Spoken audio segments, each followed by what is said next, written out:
Bienvenidos. Hoy nos sumergimos de lleno en una inmersión profunda sobre una paradoja que, la verdad, resulta francamente alarmante. Ujú. Y es que rompe un poco con todos los esquemas preconcebidos que tenemos sobre la seguridad ciudadana. La misión de hoy es desentrañar por qué las políticas de la famosa mano dura, el sacar los tanques a la calle y el aumento constante de las penas de cárcel, están fracasando estrepitosamente frente a la explosión del crimen organizado y la extorsión. Totalmente, es un tema que tiene tela. Mucha tela. Para abordar esto, vamos a analizar dos fuentes, dos investigaciones complementarias y sumamente reveladoras sobre el caso específico de Perú. La primera es un documento muy crudo, muy reciente, titulado El mito de la mano dura en el Perú, que expone el fracaso de la represión estatal frente a un récord histórico de extorsiones en este año 2025. Ojo a los datos de este año, sí. Sí, ahora vamos con eso. Y la segunda fuente es un riguroso estudio estadístico del INEI, el Instituto Nacional de Estadística e Informática, elaborado por el doctor Joel Denis Jurado Nájera, y este documento mapea la correlación exacta entre la criminalidad y la desigualdad estructural en el periodo entre 2016 y 2019. Exacto. A ver, son textos fascinantes porque cogen toda esta retórica política habitual y la enfrentan directamente con los datos puros y duros de la calle.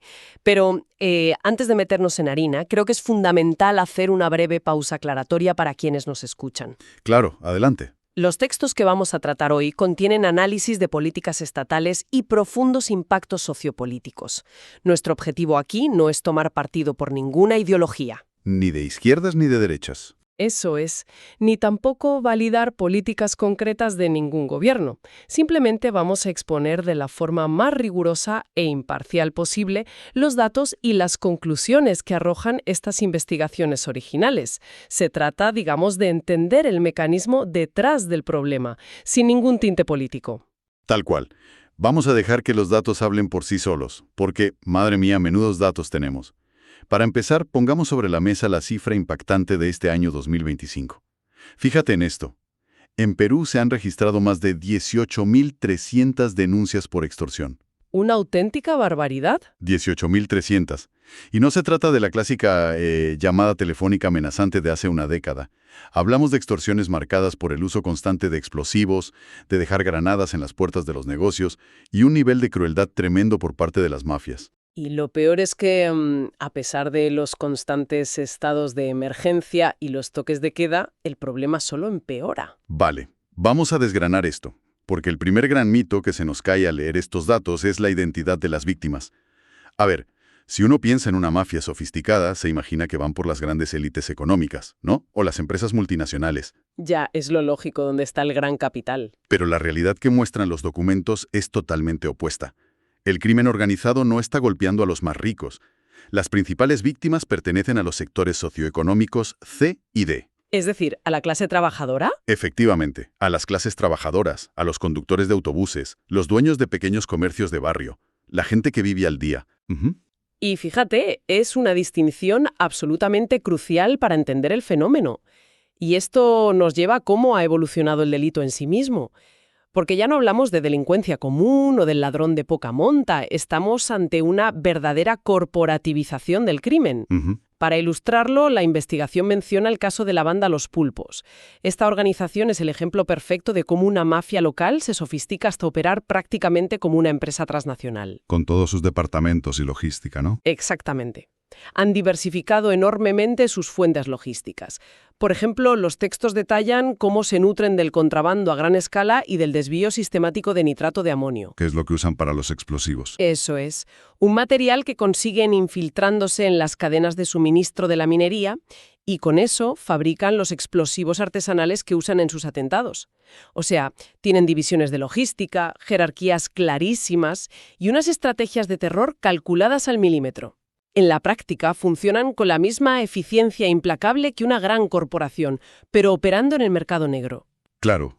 Y frente a esta multinacional del crimen, uno se pregunta qué está haciendo exactamente el Estado. Y la respuesta, según los datos, es recurrir a lo que en el ámbito legal se conoce como el derecho penal simbólico. El famoso derecho penal simbólico, sí. Básicamente consiste en aprobar leyes para que las condenas pasen, no sé, de 20 a 30 años de cárcel. y sacar a los militares a patrullar las avenidas principales con armas largas, que a ver, queda fenomenal en los informativos y da una sensación inmediata de control. Pero si volvemos a las 18.300 denuncias con explosivos, queda clarísimo que la efectividad es nula. Nula. Lo fascinante de esto es el motivo exacto por el que esas medidas tan vistosas fracasan de forma tan espectacular. Las investigaciones son verdaderamente demoledoras en este punto. Endurecer las penas no sirve absolutamente de nada cuando el propio sistema penitenciario está cooptado por estas mafias. Es que es increíble. Resulta que las prisiones, que sobre el papel son de máxima seguridad, como el penal de Lurigancho o el de Chayapalca, operan en la realidad como auténticos centros de atención al cliente para el crimen. Call centers, literalmente. Centros de llamadas criminales. Sí, sí. Los líderes de estas bandas están entre rejas, efectivamente, pero desde sus celdas dirigen las extorsiones, ordenan sicariatos y cuadran las cuentas de sus negocios ilícitos. Tienen teléfonos inteligentes, conexión a Internet y redes de sobornos que involucran a los propios funcionarios. O sea, básicamente tienen mejor cobertura Wi-Fi y mejor organización de turnos desde la celda que muchas empresas legítimas en la calle. Es de un humor negro terrible. Para quienes nos escuchan, ¿qué es lo que más llama la atención de esta dinámica? Es una buena pregunta. Es que invita mucho a reflexionar sobre cómo las soluciones más ruidosas suelen ser paradójicamente las menos efectivas. Sacar a un soldado a la calle es poner una tirita en una hemorragia interna.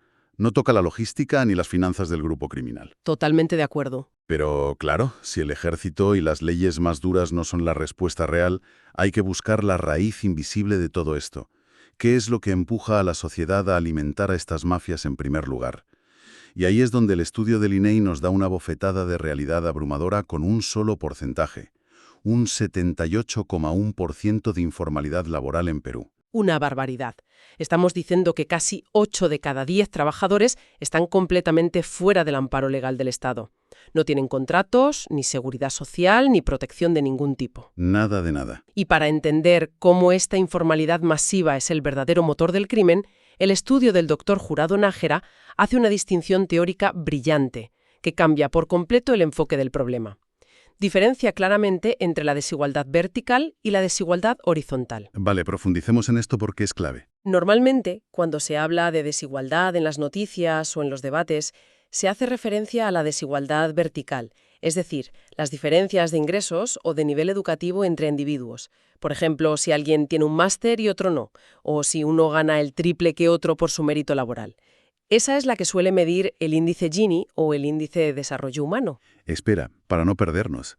Entonces, si la desigualdad vertical es la del individuo contra individuo en la escalera económica, ¿qué es exactamente la horizontal? ¿Y por qué el estudio dice que es la verdadera incubadora de la criminalidad?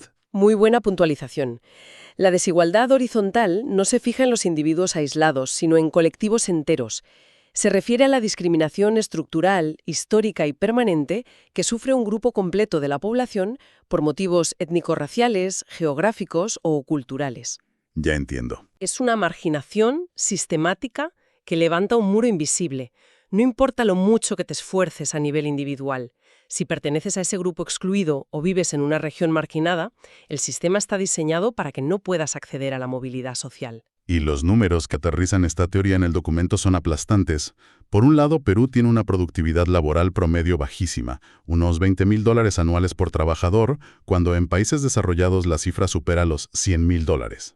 Así es.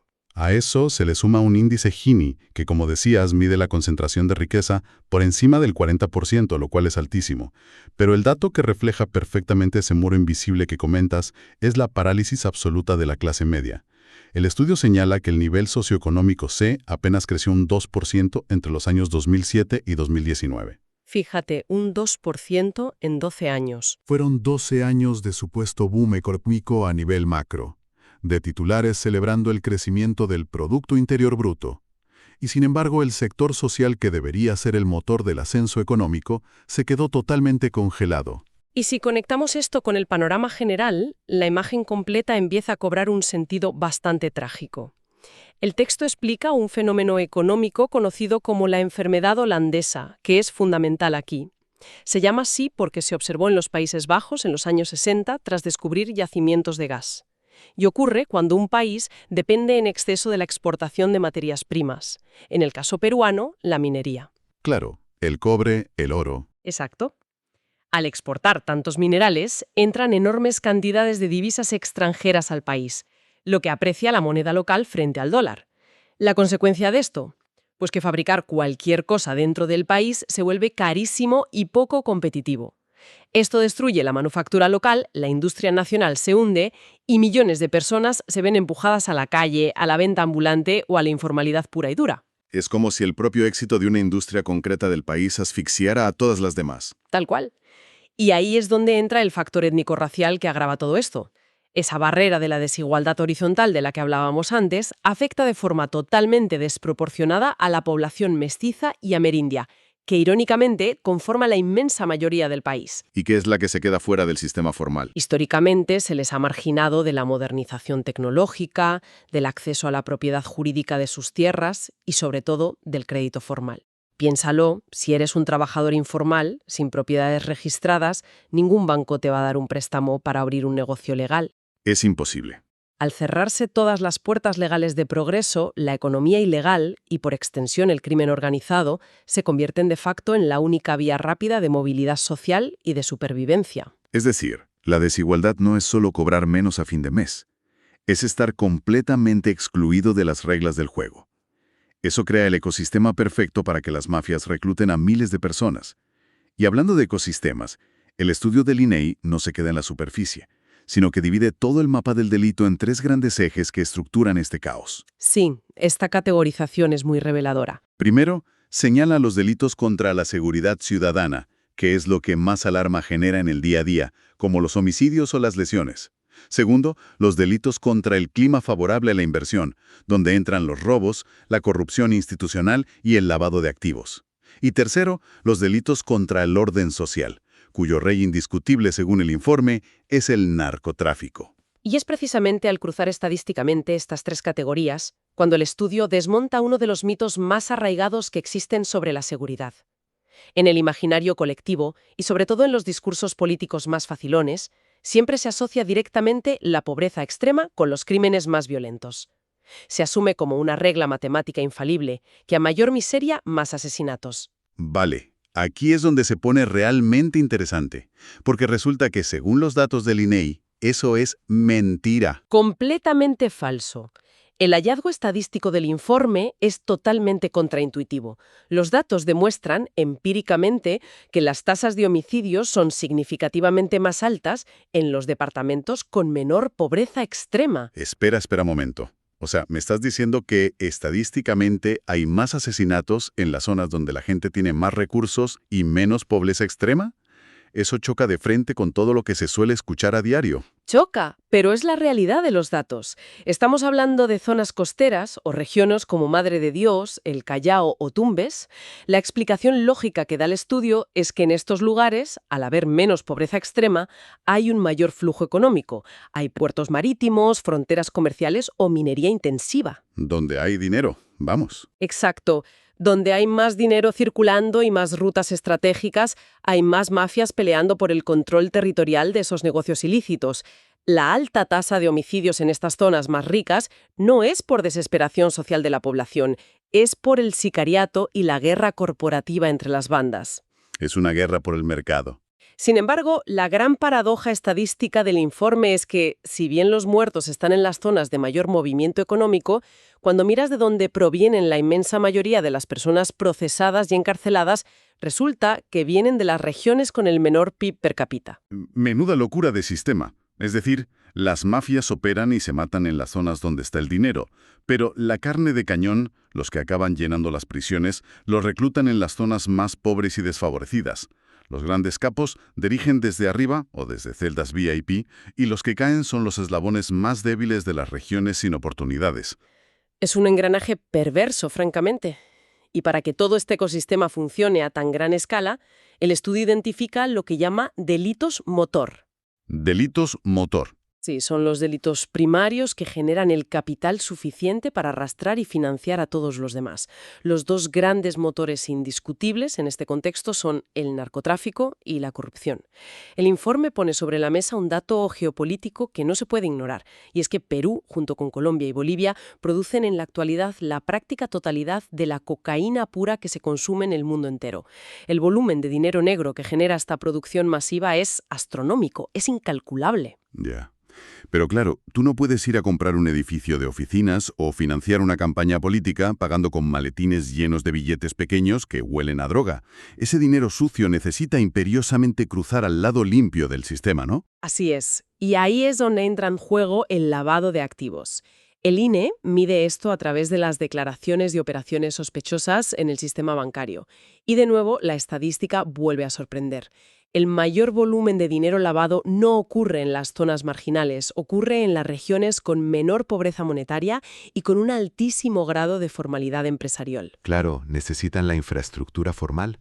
Exactamente. El crimen organizado necesita oficinas de abogados, necesita del sector inmobiliario de lujo, de empresas constructoras y del sistema bancario formal de las zonas más prósperas para limpiar todo ese dinero manchado de sangre. Es una simbiosis total entre la economía ilegal y la legal. Y la corrupción es sencillamente el lubricante que permite que toda esa maquinaria financiera gire sin que nadie haga demasiadas preguntas.